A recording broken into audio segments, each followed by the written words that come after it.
제가 미국에 있는 캘리포니아의 유대인의 공동체를 방문하면서 저들은 나라를 AD 70년에 잃어버리고 그리고 전 세계로 뿔뿔이 흩어져서 살고 있다가 1948년 유엔의 도움을 얻어 이스라엘 땅이 회복된 후에도 그들의 언어를 잃어버리지 아니하고 그리고 그들의 종교도 잃어버리지 아니하고 다시금 그들이 이스라엘 땅에서 자신의 이스라엘 언어와 그리고 유대교를 그렇게 보존하게 되어진 그 이유를 생각해 보았습니다.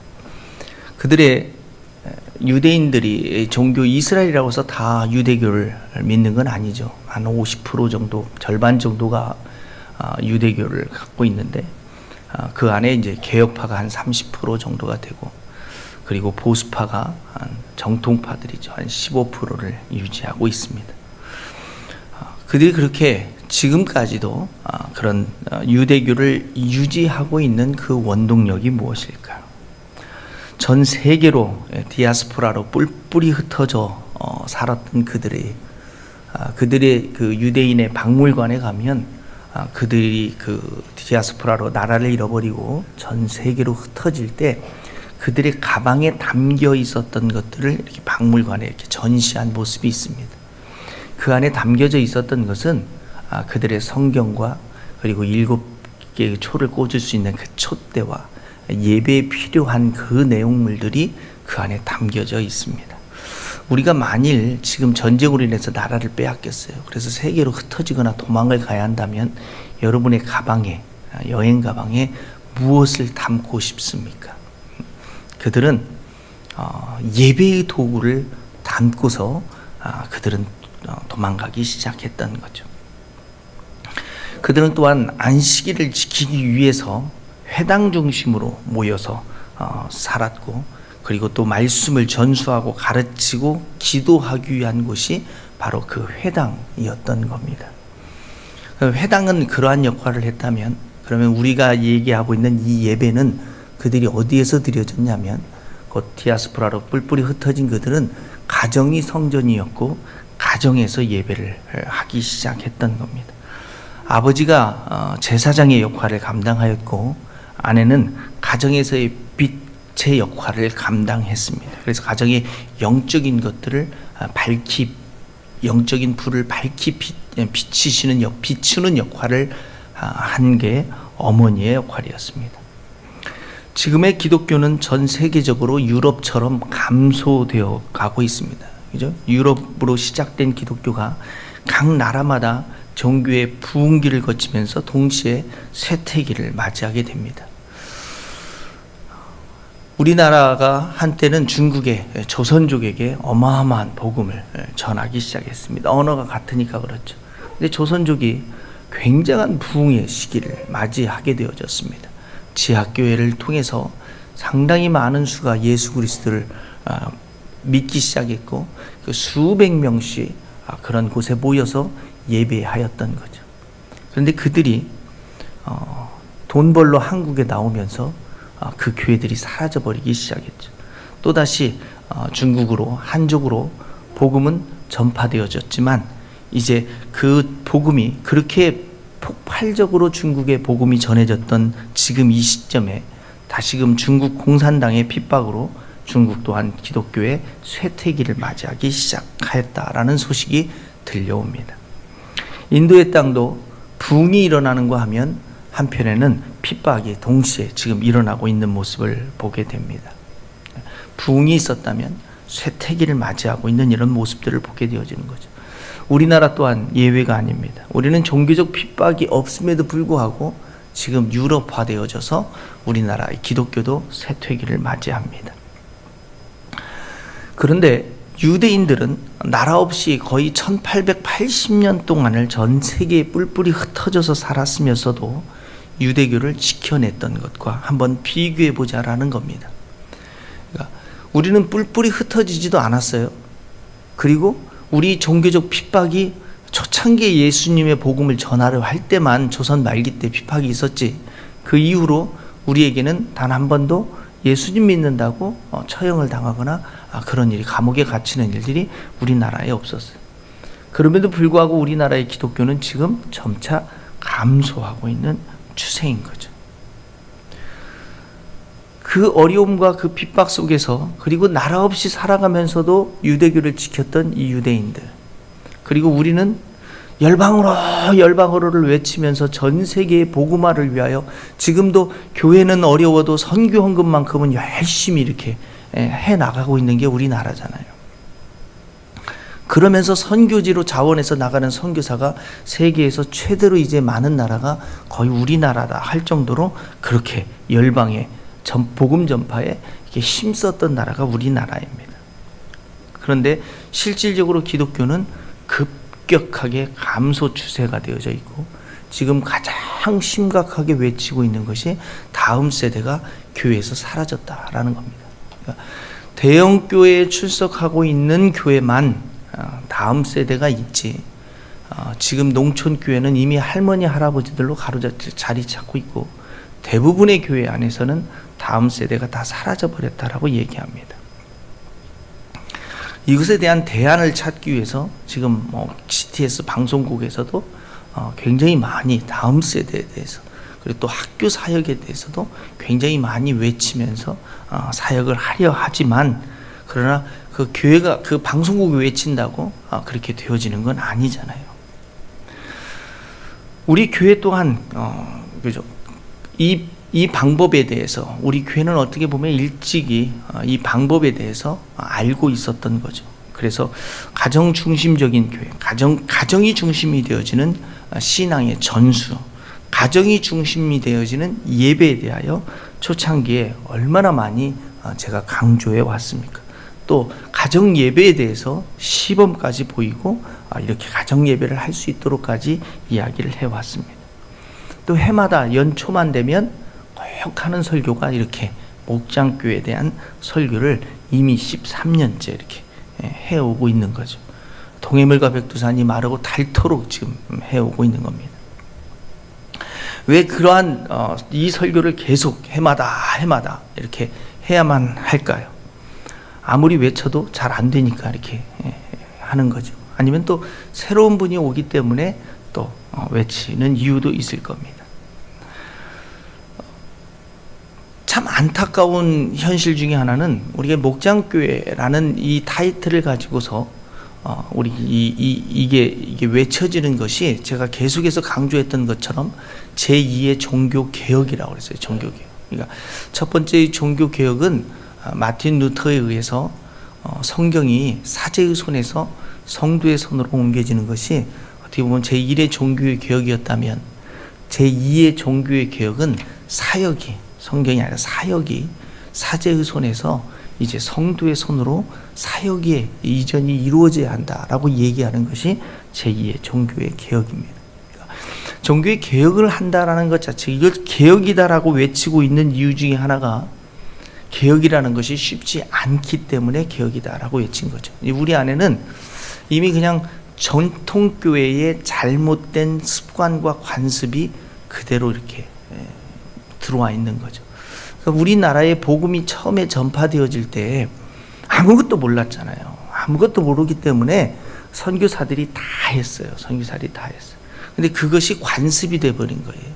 그러다 보니까 교회가, 오늘날 교회가 세워졌어도 그게 그냥 관습이 돼서 그냥 그대로 가고 있다라는 거예요. 목사가 다 하는 그런 형태의 교회가 돼버린 거죠. 왜 집 밖에 교패를 붙여야 하는지, 그죠? 왜 목사가 신방을 가정으로 가는지에 대한 그런 이유가, 왜 그게 생기게 되어져, 우리나라에만 그게 생기게 됐는지 잘 알지 못하니까 그걸 그대로 그냥 하고 있는 거잖아요. 그러니까 우리나라 선교사도 이제 해외에 가면 또 똑같이 우리나라에서 배운 대로 그렇게 열심히 하는 거죠. 우리나라 어떤 잘못 이해를 하고 있는 분들은 우리나라가 만 새벽 기도가 있다라고 이렇게 얘기하는데, 절대 그렇지 않습니다. 이 새벽 기도는 유대교회 가면 있습니다. 유대교회 교회를 방문하면 유대교 회당은 그 새벽 기도가 4시 타임, 5시 타임, 6시 타임 이런 식으로 해서 그 기도하기 위해서 모이는데 3대가 같이 모여서 기도합니다.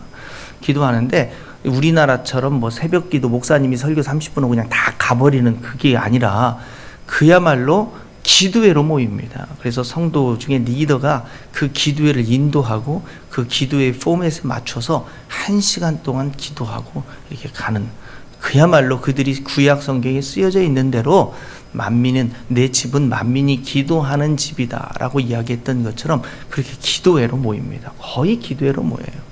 그리고 그들이 기도문 책들이 있어요. 그래서 그들이 마치 우리가 성당에 가면 이렇게 그 어린 아이가 이렇게 순서를 넘기잖아요. 넘기는 것처럼 유대교에서 그게 다 따온 건 것 같아요. 유대교도 아이가 그 순서를 넘기면 그 기도문의 순서에 의해서 기도문들이 막 이렇게 기도가 되어져요.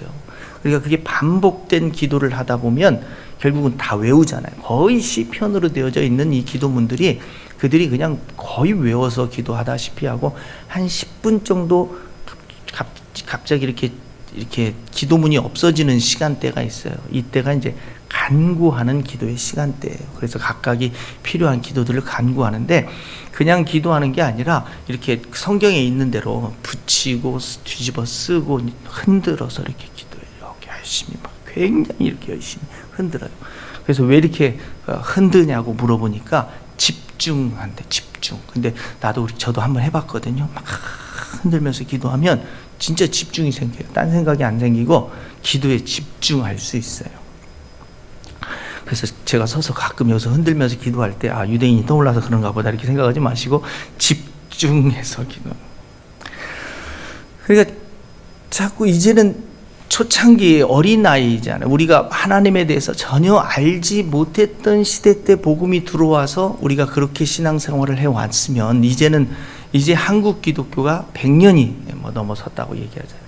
그러면 이제 우리가 장성한 자, 어린아이에 있지 말고 장성한 자가 이르는 그러한 신앙생활을 해야 하는데 우리나라의 신앙생활은 아직도 어린아이의 신앙 단계에 머물러 있어요. 책을 읽으면서도 이렇게 많은 책을 읽으면서도 안타까운 것 중에 하나는 미국의 분들은 목사님이 아니더라도 책을 쓰신 분들에 보면 참 영적인 거장들이 많아요. 영성에 대한 굉장히 성경적으로 깊은 이런 영적인 거장의 책들을 참 많이 쓰는데 한국은 없어요. 책이 없어요.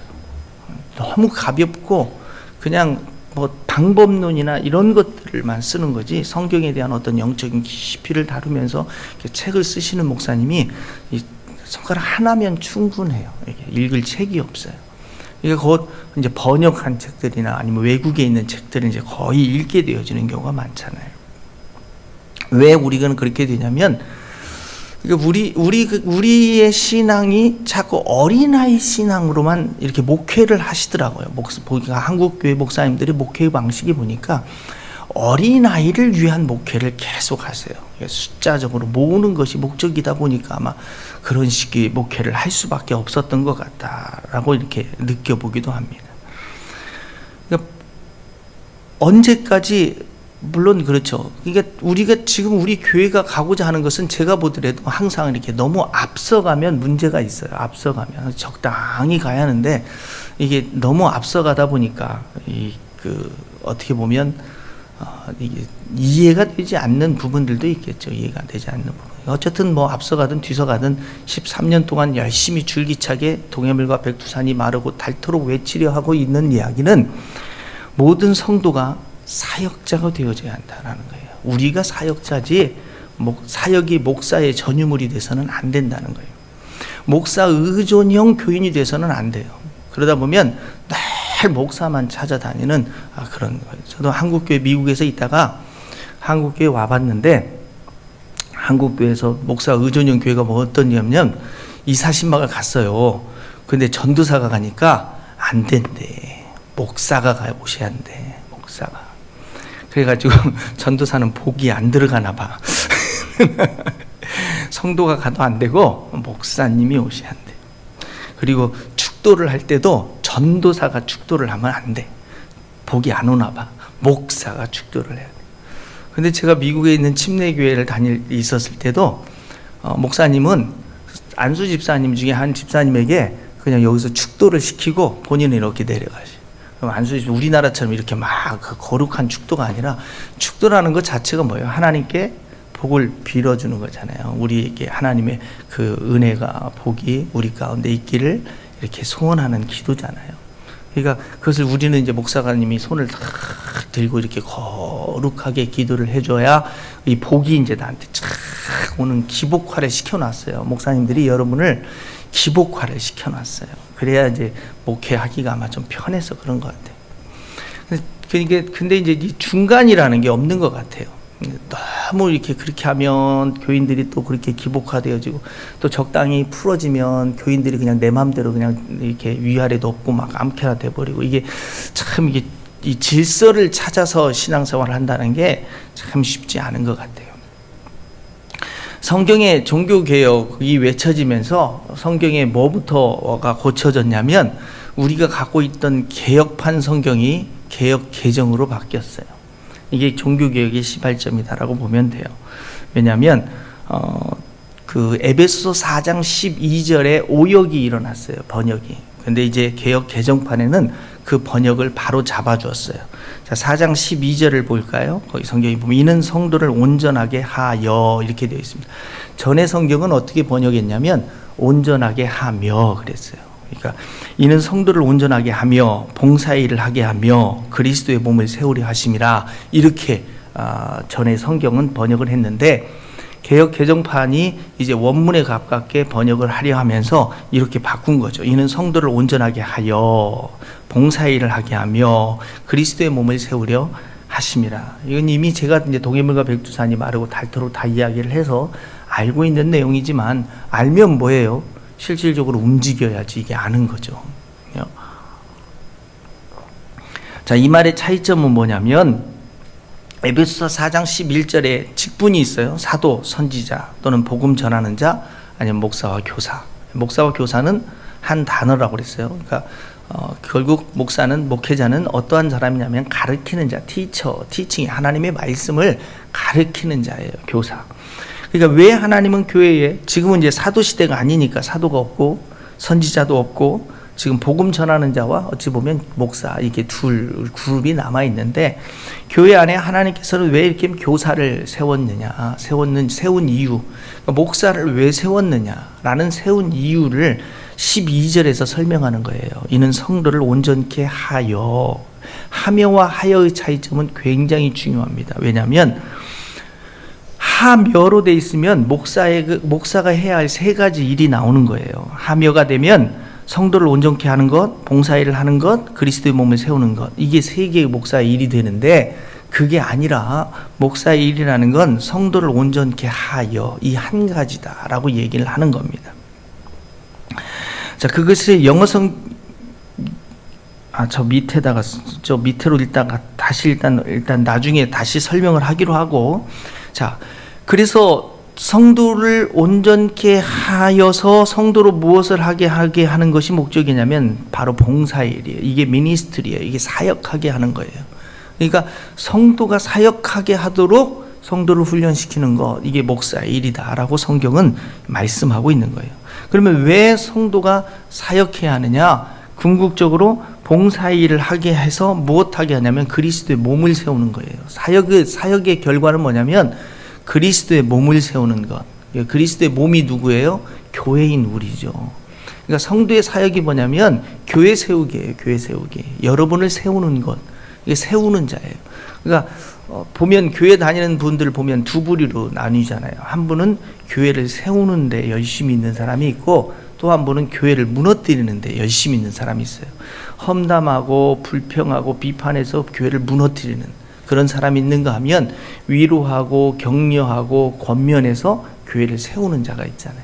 나는 어떤 사람인가? 교회를 무너뜨리는 자인가? 교회를 세우는 자인가? 그러나 성도의 근본적인 사역은 교회 세우기다라고 말씀하는 거예요. 왜 교회를 세우냐면 14절을 보세요. 이는 우리가 이제부터 어린아이가 되지 않게 하려고요. 그래서 사람의 속임수와 간사한 유혹에 빠져 온갖 교훈의 풍조에 밀려 요동하지 않게 하려고. 자, 어린아이가 됐다라는 건 태어났다라는 거예요. 예수 그리스도를 내 개인의 구주와 주님으로 영접해서 이제 우리가 태어난 것, 그래서 이제 어린아이 상태가 됐잖아요. 그러면 이제 어린아이 상태에서 신앙생활을 하면 어떤 신앙생활이 되냐면 요동하고 흔들린다는 거예요. 금방 기분 좋았다가 금방 또 푹 꺼졌다가 어려움이 만나면 또 막 나자빠졌다가 또 옆에서 누가 얘기해주면 또 발딱 일어났다가 이게 이런 신앙생활을 이게 어린아이라는 거예요. 그래서 또 누가 이런 얘기하면은 또 막 혹해서 그쪽 또 들으러 갔다가, 그리고 어린아이 상태에 있는 사람들은 이단에 빠질 확률도 높죠. 왜냐하면 잘 모르니까 그들이 얘기하면 또 막 그게 맞는가 보다 하고 가기도 하고, 이렇게 막 계속 온갖 교훈의 풍조에 요동하고, 그죠? 그리고 간사한 유혹이나 어떤 사람의 속임수에 쉽게 넘어가고, 또 어려운 환경이 만나면 그냥 푹 꺼져버리고 좌절하고, 그러다가 잠수 타버리고, 그것도 교회도 또 삐지면 안 나오고, 아침에 또 교회 가려고 하는데 뭐 아내랑 한바탕 하고 기분 나쁘다고 안 가고, 뭐 이런 어린아이 같은 그런 신앙생활을 하지 않으려면 어떻게 해야 돼요? 장성해야죠. 자라가야 돼요. 자라가야 돼요. 그러니까 우리가 신앙생활을 하는데 착각하는 이유 중에 하나는 뭐냐면 예수만 믿어 구원만 받으면 된다라고 너무 많이 강조하다 보니까 그냥 구원만 받으면 됐지 이렇게 생각하는 거예요. 아니, 애가 돼갖고 구원받으면 뭐해요? 좀 어른이 돼서 장성해갖고 천국을 가셔야죠. 그래서 성경에서 우스갯소리로 얘기하는 것이 뭐냐면 옷 활딱 벗고 천국 가는 거라고. 애기는 옷 벗고 사잖아요. 기저귀만 하나 차고 천국 가면 그게 무슨 기쁨이 되겠어요? 약간의 부끄러움이. 자기는 몰라요. 자기는 그게 기쁨인지. 아니, 애가 뭐 부끄러운 줄 알아요? 기저귀 차고 돌아다니는 애기 보고 물어보세요. 너 부끄럽니? 물어보세요. 자기는 모르죠. 그게 부끄러운지. 그런데 그 조금 커보세요. 그러면 그게 이제 점점 알게 되죠. 아, 이게 부끄러운 거구나라는 거 알잖아요. 그러면 이제 그다음부터는 옷을 챙겨 입는 거예요. 뭐가 이쁜 옷인지 이제 알잖아요. 자라가면 안다니까요. 근데 왜 모르느냐? 안 자라니까 모르는 거예요. 안 자라니까. 자라면 다 알게 돼요. 근데 안 자라니까 그냥 고집하면서 사는 거예요. 애들일수록 특징이 뭐예요? 고집을 잘하잖아요. 이유가 없어요. 그냥 고집하는 거예요. 그냥 내가 하고 싶은 대로 하는 거. 이게 어린아이의 특징이에요. 그러니까 고집하지 않으려면 자라나야 돼요. 제가 우스갯소리로 얘기했잖아요. 박사는 고집이 세다고요.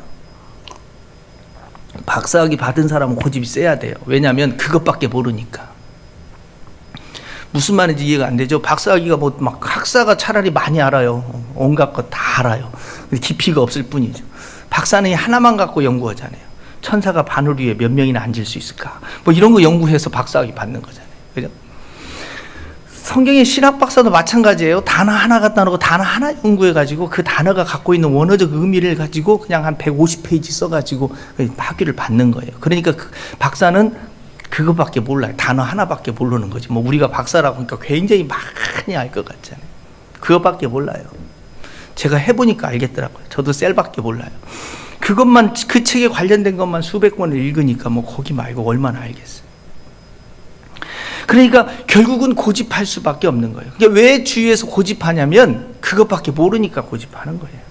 근데 많은 건 아는 사람들은 고집을 안 하죠. 왜냐하면 이것도 있고 이런 방법도 있을 수도 있고 저런 방법도 있을 수도 있으니까 그냥 이런들 어떠하리 저런들 어떠하리 그냥 네 마음대로 하세요. 뭐 이러고 말겠죠. 여유가 있는 삶이 되겠죠.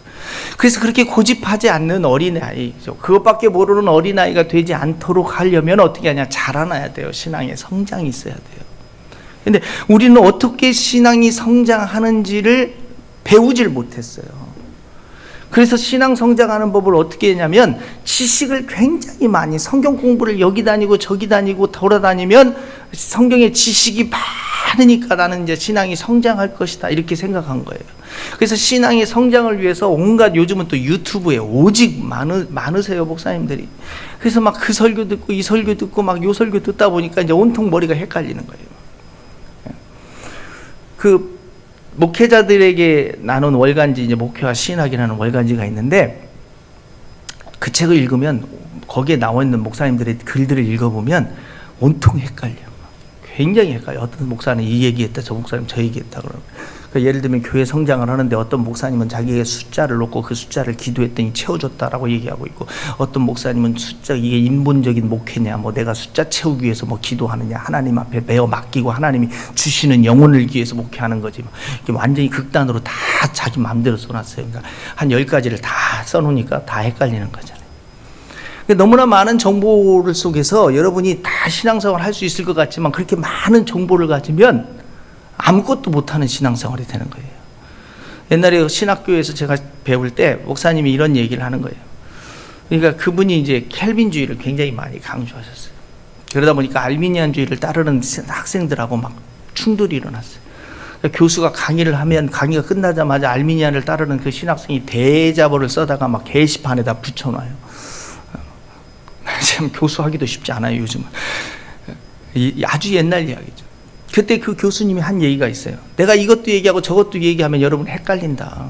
차라리 내가 이것을 얘기하면 이것을 따르는 자가 생기고 반대하는 자도 생기니까, 그러면서 자기 신학이 만들어지는 거다. 그 말이 맞는 거잖아요. 그죠? 그러니까 한 가지를 제대로 할 줄 알으면 나머지에 대해서도 알 수 있는데, 한 가지를 제대로 모르면 다 모르는 거예요. 그런 현상이 일어나요. 왜 우리가 이단에 빠지냐면, 정통을 배워야 하는데 이단에 안 빠지려고 이단을 가르쳐요. 그러니까 정통은 모르고 이단은 잘 알아. 그게 아이러니가 돼버린다니까요. 차라리 그냥 그 시간에 그 정통 기독교가 추구하고자 하는 것을 제대로 배우는 것이 중요하잖아요. 그죠? 그러면 이단도 알게 돼요. 왜 이들이 잘못된 성경의 해석을 할 수밖에 없었는지에 대해서 알게 돼요. 그런데 그대로 정통을 제대로 알지 못하니까 이단도 모르고 있는 거죠. 성도 어떻게 잘하느냐면 에베소서 4장 16절에 우리가 어떻게 장성할 수 있는지에 대해서 아주 잘 설명하고 있어요. 그에게서 온몸이 각 마디를 통하여 도움을 받음으로 연결되고 결합되어 각 지체의 분량대로 역사하여 그 몸을 자라게 한다 라고 되어 있어요. 어떻게 자라게 한다고요? 먼저 예수 그리스도가 중심이 되어 있어요. 그에게서, 그로부터, 예수님으로부터라는 거예요. 그래서 NLT 성경으로 영어로 써줬어요. Under His direction. 예수 그리스도의 그런 가르침을 통해서예요. 그게 어떻게 되어지냐면, 그 몸이 자라는 것이 each part does its own special work이에요. 그러니까 각각의 파트, 몸의 각 부분이 special work, 자신의 특별한 어떤 사역, 그것은 뭐냐면 하나님께서 내게 주신 은사를 가지고 그 은사로 사역하는 것을 이야기하는 거예요. 각각의 파트. 그러니까 자기의 역할을 하는 거예요. 손가락은 손가락의 역할, 눈은 눈의 역할, 귀, 코, 입, 몸에 자신의 역할을 함을 통해서 어떻게 하냐면, 그 자신의 역할을 하는 이유와 목적이 뭐냐면 help the other part예요. 다른 부위를 도와주는 거예요. 섬김이 일어나는 거예요. 그러니까 내가 이 일을 하는 것, 내가 손가락으로 손의 일을 하는 것, 눈의 일을 하는 것, 귀의 일을 하는 것, 자신의 역할을 하는 일을 하는데, 자신의 은사를 가지고 자신의 역할을 하는 이유와 목적은 뭐냐면 다른 파트를, 다른 부위를 섬겨주고 도와주기 위해서 하는 거예요. 그러니까 나를 위해서 하는 게 아니라는 거예요. 나를 위해서. 그러니까 손이 밥을 먹여주는, 입에다가 밥을 넣어주는 건 나를 위해서 하는 게 아니라 이 몸을 위해서 지금 섬기는 거하고 똑같은 거예요. 그러니까 내 개인을 위해서 신앙생활을 하는 게 아니라 다른 사람을 섬기기 위해서 하나님께서 나에게 주신 은사가 있다는 거죠. 그 은사를 가지고 도와주는 사역을 하다 보면 결국 어떻게 된다? 자라나게 된다는 거예요. 그래서 so that, 그래서 우리가 so that 문법으로 배워가지고, 영어를 문법으로 배울 때 so that이라는 건 앞에 콤마가 있고 so that이 있으면 결과적 용법으로서 the whole body, 그래서 결과로 이렇게 된다라고 얘기를 하는 거예요. 그 결과 어떻게 되어져요? 몸이 healthy, 건강해지고, 그리고 growing, 자라고, 그리고 full of love, 사랑으로 가득하게 되어진다라고 이야기하는 거예요. 그러니까 어떻게 해야 내게 주신 은사로 사역하기 시작할 때, 다른 사람을 돕기 시작할 때 내가 자라게 되어지는 거고, 내가 건강하게 되어지는 거고, 내게 사랑이 가득하게 되는 거예요. 근데 우리는 이걸 알지 못하니까 자신의 자라기 위해서 어떻게 돼요? 여기 성경 공부, 저기 성경 공부, 온갖 성경 공부, 그 다음에 유튜브로 오직 막 많은데 막 설교 방송 듣고 있는데, 그래봐야 안 자라요. 그렇게 되면 결과가 뭐가 되냐면 괴물이 돼요. 왜 괴물이 되냐면 머릿속에 들은 건 많아. 그런데 세상을 바라볼 때 세상은 참 하는 짓이 그래. 옆에 있는 그리스도인을 보니까 더 한심해. 그러니까 갖고 있는 지식을 가지고 어떻게 해요? 판단하는 거예요. 그러니까 죄 짓는 거예요. 그러니까 안 자라는 거예요. 그러니까 멸망하는 거예요. 그렇게 하는 게 아니고 잘하시려면 도우셔야 돼요. 도우셔야 돼요. 섬겨야 돼요. 그러니까 내가 교회를 신앙생활 했다라고 얘기하기는 어렵죠. 교회를 30년 다녔는데 안 자라. 똑같은 것 같아. 안 똑같다라는 건 본인이 알죠. 조금만 어려움이 오면 하고, 조금만 힘들면 삐져버리고, 또 아침에 기분 나쁘면 교회 안 가버리고, 이런 어린아이와 똑같은 생활을 30년 동안 하고 있다는 건 어쨌든 첫 번째로 기적이고 대단한 일을 하고 계시는 거고, 안 자라고 있다는 거, 버티고 있다는 건 진짜 기적이죠. 그냥 가만 놔둬도 잘하는 건데, 건강하면 그냥 애를 안 자라게 만들어 놓고 있다는 건 자기 스스로가 지금 기적을 자기에게 베풀고 있는 거예요.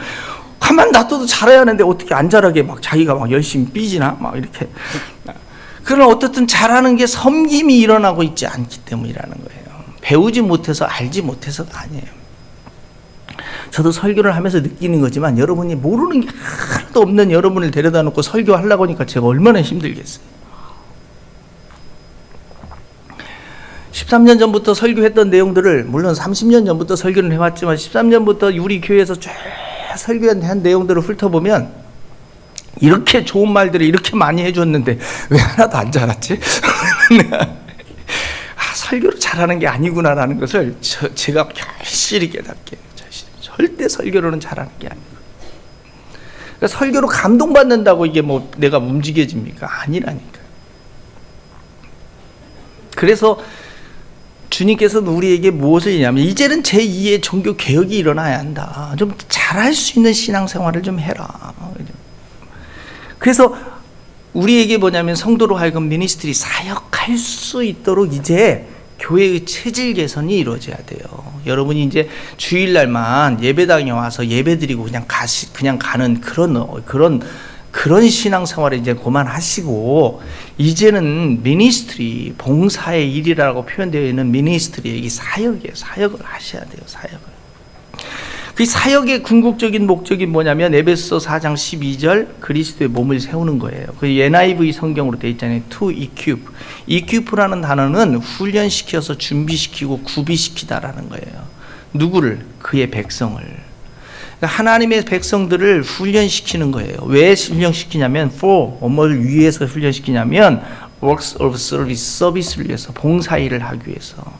서비스라는 것 자체가 뭐냐면 하나님을 섬기다라는 의미예요. 그러니까 예배도 하나님을 섬기는 것 중에 하나예요. 그래서 예배를 미국 사람들은 서비스다라고 얘기해요. 하나님을 섬기는 일이기 때문에. 하나님의 사람을 섬기는 것도 곧 하나님을 섬기는 것과 똑같이 성경은 취급하고 있어요.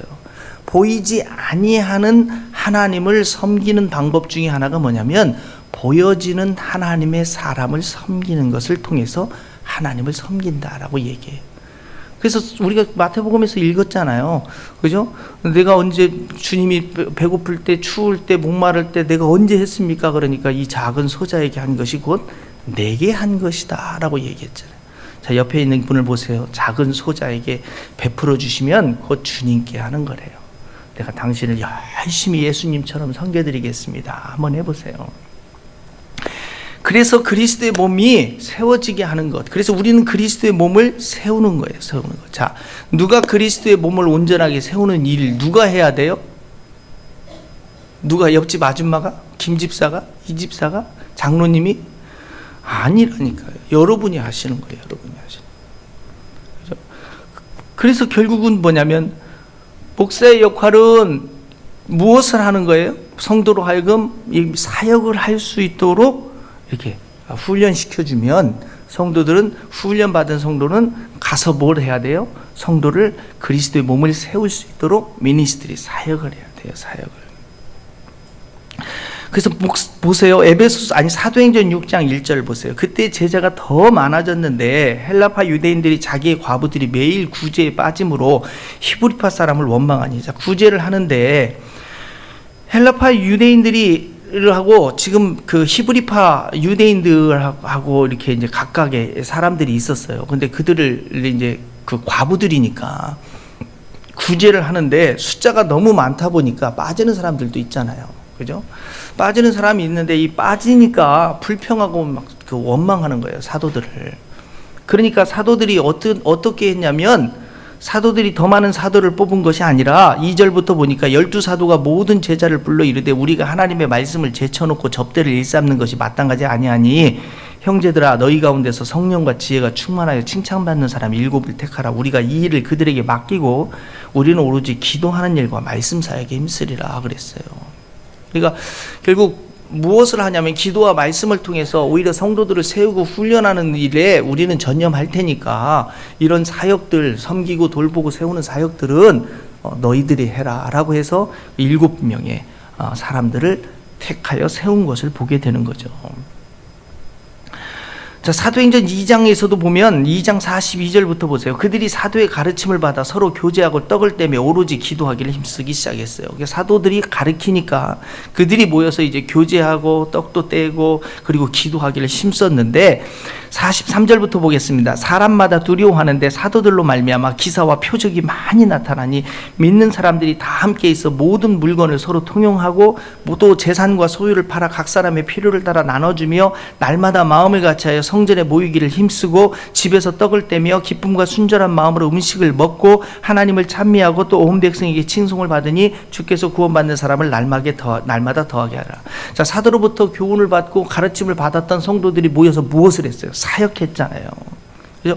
어떻게 사역했어요? 44절 물건을 서로 나눠주고 서로 같이 나눴었어요. 자기의 재산과 소유를 팔아서 각 사람 필요를 또 나눠주기도 했어요. 같이 성전에 모이기를 힘썼고요. 같이 집에서 밥도 먹었고요. 같이 하나님을 찬양하고 예배도 하고 그렇게 하고 있는 성도들의 모습을 보게 되어지잖아요. 네. 그러니까 그게 목사가 하고 있었던 것이 아니라 이 당시 초대교회 무슨 어디 목사가 있어요. 12사도 외에는 아무도 없었다니까요. 그러니까 결국 성도들이 모여서 그렇게 같이 으쌰를 했던 거예요. 그러니까 우리는 제자가 된다 하면서 제자 훈련은 엄청 많이 받았지만, 그죠? 제자가 뭐 그렇게 성경 공부로 훈련 받는다고 제자가 됩니까? 아니네요. 제자라는 것 자체는 이렇게 실질적인 그리스도 예수의 사역이 이루어지기 시작할 때, 제자가 되는 거예요. 왜 우리가 배우려고 합니까? 그러면 제자 훈련이라는 이 성경 공부를 우리가 왜 하려고 하냐면 에베소서 4장 13절과 15절의 말씀이에요. 우리가 다 하나님의 아들을 믿는 것과 아는 일에 하나가 되어 온전한 사람을 이루어, 이게 제자가 된다라는 것, 성경의 말씀을 배운다라는 건 온전한 사람이 되어서 어떻게 하냐면 궁극적으로 장성한 분량이 충만한 데까지 이르리니, 이것은 그냥 너무 우리나라 말이 한자어로 돼 있다 보니까 너무 어려운데 그냥 쉽게 얘기하면 예수님 닮는다, 예수님 닮으리니 이 말이에요. 그러니까 우리가 왜 온전한 사람이 된다라는 그 뜻은 예수 그리스도를 닮는 자가 된다라는 거예요. 왜? 15절 오직 사랑 안에서 참된 것을 하여 범사에 그에게까지 자랄지니 그는 머리 곧 그리스도라. 그러니까 우리의 목적이 장성한 데까지 자라는데 어디까지 자라느냐면 예수 그리스도까지 자라는 것, 이것이 예수 그리스도를 닮아간다라는 겁니다. 왜 예수 그리스도를 닮아가는 겁니까? 참된 것을 하기 위해서, 선을 하기 위해서, 그리스도인들을 세우기 위해서. 그러니까 결국 우리는 예수 그리스도의 온전한 사람이 되는 방법을 자꾸 어떻게 보면 지식을 채우면 예수 그리스도의 온전한 사람이 될 거라고 생각하는데, 성경은 그렇게 된다라고 얘기하지 않았어요. 성경은 내가 지식을 많이 갖고 있다고 해서 온전한 예수 그리스도의 사람이 되는 것으로 얘기하지 않고 있다는 거예요. 성경은 예수 그리스도를 닮아가도록 우리 안에서의 사랑으로 서로를 섬기기 시작할 때 그게 가능하다, 자라가기 시작한다라고 말씀하고 있는 거예요. 결국 우리의 성장은 예수 그리스도의 사랑, 그 사랑을 닮아가는 거예요. 어떤 사랑이에요? 자기 자신을 버리고, 그죠? 십자가에 죽기까지의 사랑이에요. 그 희생, 그 헌신을 닮아가는 거예요. 그러니까 결국 여러분이 생각하기를 여러분이 목사의 목회를 도와준다라고 생각하면 안 돼요. 그건 잘못된 거예요. 제가 여러분의 목회를 도와주는 거예요. 여러분이 목회를 잘 할 수 있도록 제가 하나님의 말씀도 가르치고 연구해서 가르쳐주고 여러분을 이렇게 말씀으로 잘 훈련시켜서 이런 사실을 가르쳐주는 거예요. 그러니까 제가 여러분의 목회를 돕기 위해서 있는 거지, 여러분이 저를 도울 생각은 하지 마세요. 안 도와도 돼요. 저를 돕지 마시고 여러분이 목회를 하신다라고 생각하셔야 돼요. 그래서 목사의 역할은 하나님의 사람들, 즉 하나님께 봉사의 일을 할 수 있는 사람들을 찾아서 그 사람을 훈련시켜 주는 거예요. 그래서 디모데후서 2장 2절에 그러잖아요. 또 내가 많은 증인 앞에서 내게 들은 바를 충성된 사람들에게 부탁하라. 그들이 또 다른 사람들을 가르칠 수 있다. 제가 충성된 사람에게 이 말씀을 전수시켜서 잘 가르치면 그들이 다른 사람들을 할 수 있도록 이렇게 하고자 하는 것이 우리가 가고자 하는 목장교회를 하고자 한다라는 거예요. 그래서 우리는 종교 개혁이다라고 이야기하는 거예요. 우리 교회가 하고 있는 이 예배의 스타일부터도 우리는 굉장히 개혁적이에요. 예배가 결국은 인본주의적으로 예배가 세대별로 나누어진 것은 어떻게 보면 미국으로 넘어가서 그렇게 됐어요. 인본주의적인 방법이죠. 예배는 세대가 나누어진 예배를 유대인들은 단 한 번도 드린 적이 없어요. 미국에서 기독교가 들어가면서 세대로 나누어 버렸잖아요. 왜냐하면 성경 공부가 목적이 되다 보니까 세대별로 나누어서 효과적인 성경을 교육시키려고 하다 보니까. 근데 유대인들의 성경의 교육은 어디에서 일어났냐면 가정에서 일어났다니까요. 부모가, 아버지가 제사장이 되어서 부모가 날마다 탈무드를 통해서 성경을 통해서 자녀를 무릎 위에다 앉혀놓고 하나님의 말씀을 가르쳤어요. 성경에서 신명기에서 말씀하는 거잖아요. 자녀를 부지런히 가르치라. 그러니까 주일날 예배당에 와서 하나님의 말씀을 안 배워도 돼요. 왜? 부모님이 충분히 가르치고 있으니까. 근데 우리는 왜 그러냐면 집에서 안 해. 그리고 교회 와가지고만 하려고 그러는 거예요. 그리고는 하는 얘기가 뭐냐면 왜 교회가 못하니? 아니 교회 일 아니라니까요. 교회 여러분 그렇게 하려고 오는 게 아니라 교회는 하나님을 예배하기 위해서 오는 거예요. 예배하기 위해서. 그래서 우리는 자녀들에게 부모님들이 어떻게 예배하고 있는지의 모습을 보면서 이렇게 신앙의 전수를 하는 거예요. 근데 그렇지 못하고 세대별로 나누어진 예배는 어떻게 돼요? 애들끼리만 앉아 있으니까 애들끼리 앉아가지고 뭐 스마트폰으로 게임을 하거나 유튜브를 보거나 뭐 장난하거나 딴짓하거나 관여를 안 해요. 관여를. 그러니까 아이들은 예배당에서 뭘 하러 와요? 그냥 스마트폰 갖고 이거 하러 오는 거예요. 예배하러 오는 게. 그러니까 하나님 앞에서 그 거룩이나 경건이나 하나님 알기를 우습게 하는 그런 삶을 배워갖고 오는 거예요. 거룩도 경건도 배우지 못하고. 애들끼리 방 치워놨잖아요. 전사님 혼자 막 대형교회 가면은 막 200명씩 앉혀놓고 뒤에는 뭘 하고 있는지도 모르고 막. 그거 예배가 아니죠. 예배를 가르쳐야죠. 예배를 또 인간적으로 또 재밌게 하겠다고 또 막 게임 해가고 막 거기서 막 뭐 별짓 장난하고 막 좋다고 막. 근데 어른 예배 올라와 보세요. 이렇게 앉아 있는데 막 얼마나 참 힘들어요. 그러니까 다 떠나는 거잖아요. 다 떠나. 그래서 초등부에서 중등부로 올라가는데 9%만 올라간다나요? 대학부에서는 고등부에서 대학부에 가면 거의 1, 2% 남고 다 사라져 버린대요. 대학이 훨씬 재밌죠. 교회가 무슨 재미가 있어. 그러니까 예배는 재미가 아니에요. 예배는 하나님을 우리가 기쁘시게 해드리는 거지. 우리 재미있으라고 예배 드리나요? 그러니까 예배를 자녀들이 자꾸 그냥 옆에서 잘더라도 내비두세요. 옆에서 콕콕 찌르면 아 예배는 옆 사람을 찌르는 거구나 이렇게 배워갖고 갈 테니까 그냥 주무시면 안녕히 주무세요 하시고 그냥 하나님 앞에 기도하셔서 여기가 좀 따뜻하니까 이제 졸음도 오고 뭐 그러겠지만 어쨌든 그냥 다른 데 가는 것보다 여기 와서 자는 게 훨씬 낫지 않아요? 하나님이 사랑하는 자에 또 잠도 준다고 그랬으니까 너는 사랑을 많이 받는구나 뭐 이렇게 생각하시고 때가 있어요. 때가. 그러니까 그 때를 위하여 기도해 줘야 돼요. 옆에서 찔릴 게 아니라 기도해 줘야 돼요. 예배는 우리가 무엇인가를 얻으려고 하는 게 아니에요. 예배는 우리가 우리의 자신을 드리는 거예요. 희생이에요. 헌신이에요. 그러니까 예배가 예배되지 못한 건 우리가 희생하거나 헌신하려 하지 않기 때문에 그러는 거예요. 어떤 부모는 우리 아이들이 또 설교를 잘 알아들을 수 없을 것 같아가지고 뭐 이렇게 애들 예배가 필요하지 않느냐라고 궁금해하시는 분도 계시는데, 설교 노트 쓰고 있는 아이들의 한번 노트 내용을 보세요. 나보다 더 잘 알아들었을 거예요. 저는 수요일날 애들한테 설교하고 어떤 애가 설교 노트 쓴 거 보면 내가 은혜 받아요. 내가 이런 훌륭한 말도 했구나. 아이들은 딴짓하면서 다 듣고 있지만 어른들은 집중하면서 안 듣고 있잖아요. 딴 생각하잖아요. 아이들은 가면서도 설교 노트에 기록되었기 때문에 다 기억하고 있지만 어른들은 저 문을 나서는 순간 설교 제목부터 잃어버리잖아요. 잊어버리잖아요. 결국 예배는 지식을 쌓는다라기보다는 예배는 하나님을 예배하는 것이 목적이 되어져야 돼요. 그러면 그것으로서 완성된 거예요. 그리고 한번 생각해 보세요. 뭘 배우길 원하세요? 뭘 알기 원하세요? 그러면 내가 지금 저한테 지금 이렇게 40분 가까이 들었던 이 설교가 뭐가 기억나세요? 지난주 설교 기억나세요? 나가시면서 한번 생각해. 지난주 설교가 지금 설교 제목이 뭐세요? 하나도 기억 못 하는데 뭐 애들 보고 꼭 설교를 그런 거 못 들어가지고 애들이 뭐 신앙이 안 자랄 거라고 착각하지 마세요. 네. 하나님이 다 잘하게 해주실 거고 깨닫게 해줄 거예요. 어떻게 하면? 하나님 앞에 바로 서 있습니다. 그래서 큐티 하라는 거예요. 우리가 학교를 공부하는 것도 마찬가지예요. 우리 학교에서 아이들을 가르치는 것도, 가르치는 건 기억이 안 남아요. 그러나 스스로 하는 건 기억이 남아요. 성경도 마찬가지예요. 열심히 가르치는 것도 자기에게 있어서의 깨달음이 될 때 은혜가 되는 거지, 자기하고는 별로 관심이 없을 때는 드는 둥 마는 둥이에요.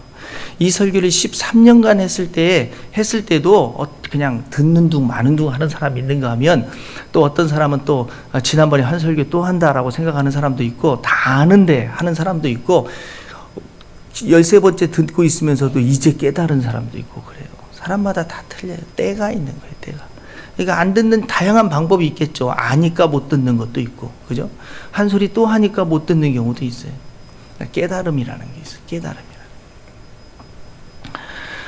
그래서 부모의 역할이라는 건 신명기 6장 6절에 오늘 내가 너희에게 명하는 이 말씀을 너는 마음에 새기고 내 자녀에게 부지런히 가르치라라고 해서, 우리 학교에서 학부모들에게 제가 해준 얘기가 무슨 얘기예요? 부모는 학습지 교사가 되지 마시고 성경의 교사가 되라는 거예요. 애들하고의 사이가 나빠지고 아이들을 사춘기로 만드는 최대의 빠른 지름길은 학습지 교사가 되는 거예요. 하나님의 말씀을 가르치는 자가 되면 아이들과는 갈등 구조가 안 만들어져요.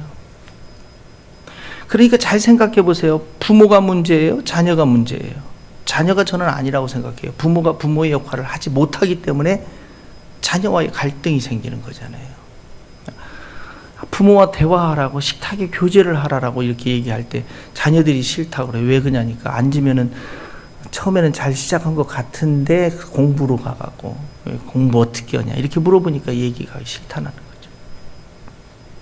부모의 역할을 우리가 아는 게 중요하죠. 오직 주의 교훈과 훈계로 양육하라고 그랬지, 세상적인 방법으로 하라 하지 않았습니다. 결국은 우리가 인생을 살면서 알잖아요. 내 뜻, 내 생각, 내 방법대로 안 된다는 거 알잖아요. 하나님이 도우셔야 된다는 거 알잖아요. 직장도 마찬가지잖아요. 꼭 좋은 데 나왔다고 그래서 좋은 곳에 취업되지 않는다는 거 잘 알고 있잖아요. 좋은 곳에 취업을 해도 몇 년 가지 못한다는 걸 다 알고 있잖아요. 그러면서도 왜 자녀를 똑같이 그렇게 만들려고 하냐는 거죠. 하나님이 도와주셔야 돼요. 여러분의 자녀가 승리하게 하려면 하나님이 도와주세요. 은혜를 주셔야 돼요. 우리가 왜 하나님 붙들고 하나님 앞에 기도합니까? 은혜에 은혜. 그죠? 은혜를 입어야 하잖아요. 은혜를 입어야 하잖아요. 그래야 우리가 잘 될 수 있는 거예요. 만남의 축복도 하나님의 은혜를 입어야 돼요. 왜 우리가 예배해요? 하나님의 은혜를 입으려고 하잖아요. 은혜를 입으면 형통케 되어지게 되는 거예요. 그러나 내 노력과 내 수고로 하면 힘든 것밖에 없어요. 우리 교회가 영혼 구원, 그죠? Saving, Serving, Sending, 이 사역을 잘 감당하기 위해서 우리는 바로 목장교회를 세운 거예요. 그리고 우리가 바로 종교 개혁에 조금이라도 우리가 먼저 다가가기 위해서 우리는 목장교회를 시작하는 거예요. 우리 교회 모든 사역은 그래서 목장교회 안에서 이루어질 수 있도록 해야 돼요.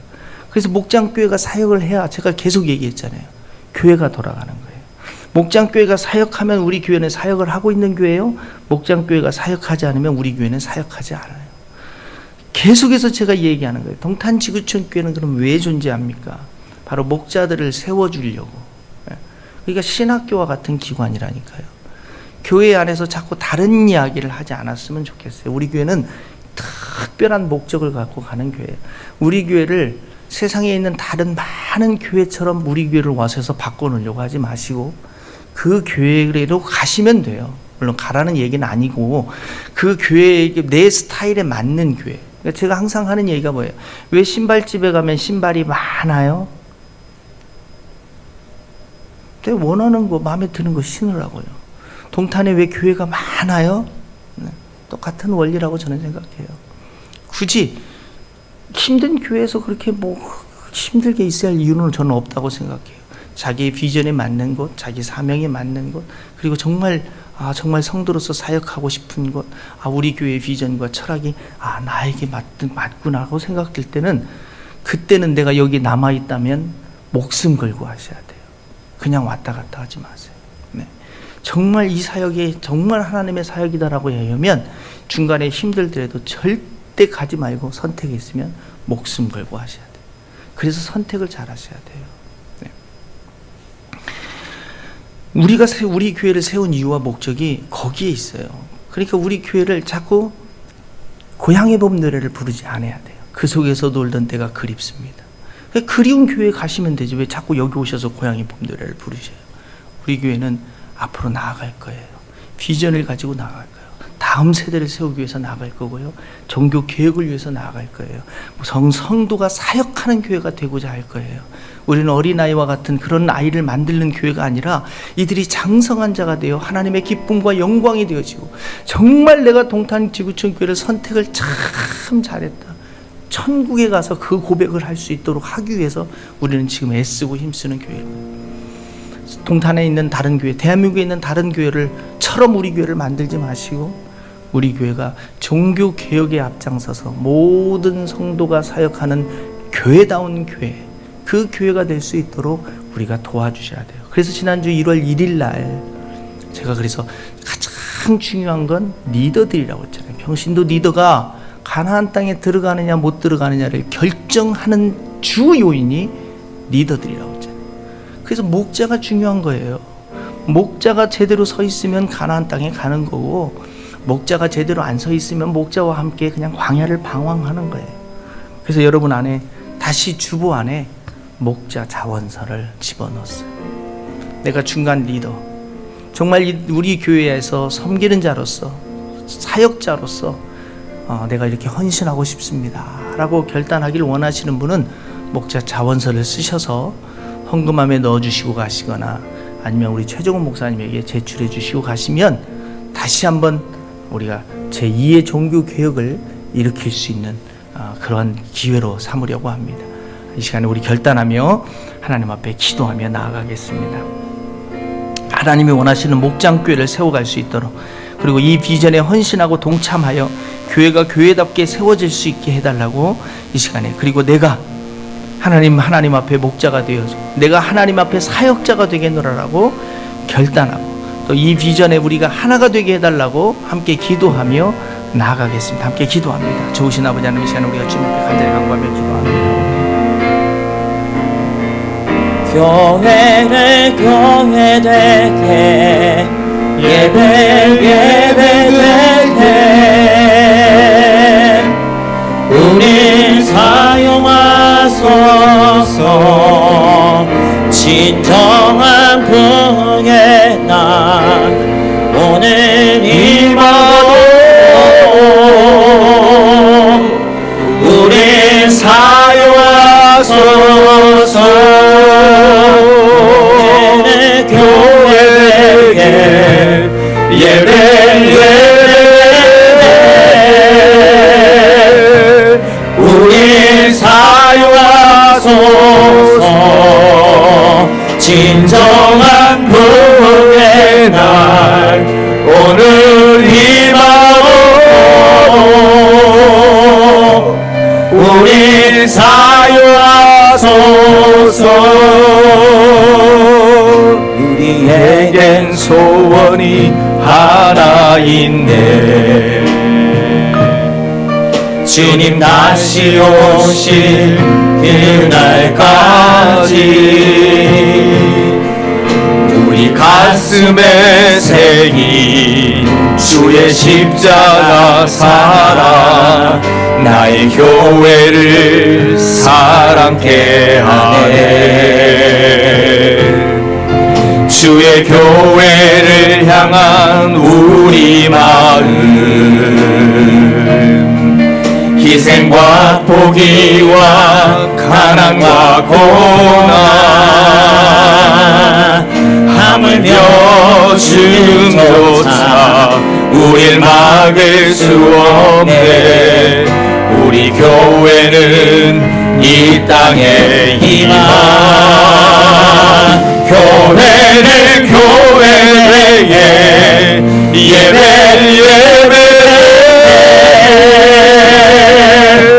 우리 사용하소서. 진정한 부흥의 날 오늘 임하고 우리 사용하소서. 교회를 교회에 예배되 우리 사용하소서. 진정한 부흥의 날 오늘 임하고 우리 사용하소서.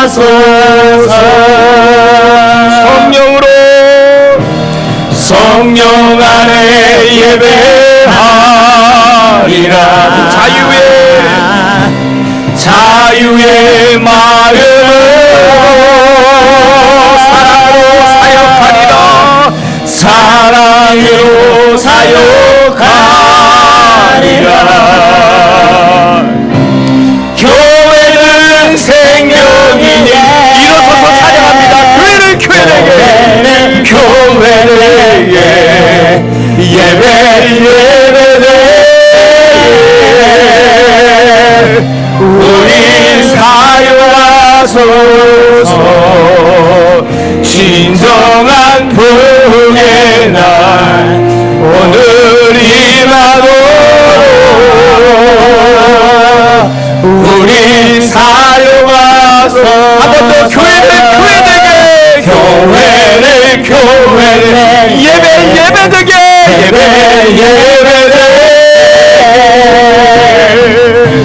우리 사용하소서. 진정한 부흥의 날 오늘 임하도 우리 사용하소서. 기도합니다. 하나님, 그렇습니다. 우리를 통하여 우리 교회가 교회답게, 우리의 예배가 온전한 예배답게 되어질 수 있도록 주여 역사하여 주옵소서. 그래서 이 시대에, 이 마지막 때에 진정 하나님을 예배하는 참된 예배자들이 우리 가운데 가득하게 하시며, 이 시대에 하나님이 찾으시는 참된 그리스도의 제자들이, 그것도 장성한 제자들이 우리 가운데 더욱 많아질 수 있도록 주여 역사하여 주옵소서. 지금은 우리 주 예수 그리스도의 은혜와 아버지 하나님의 크신 사랑하심과 성령님의 역사 교통 충만케 하심이 오늘 예배 가운데 내가 그러한 자가 되겠느라라고 결단한 주의 사랑하는 영혼들 위해 지금부터 영원까지 함께 하옵기를 축원하옵나이다. 아멘.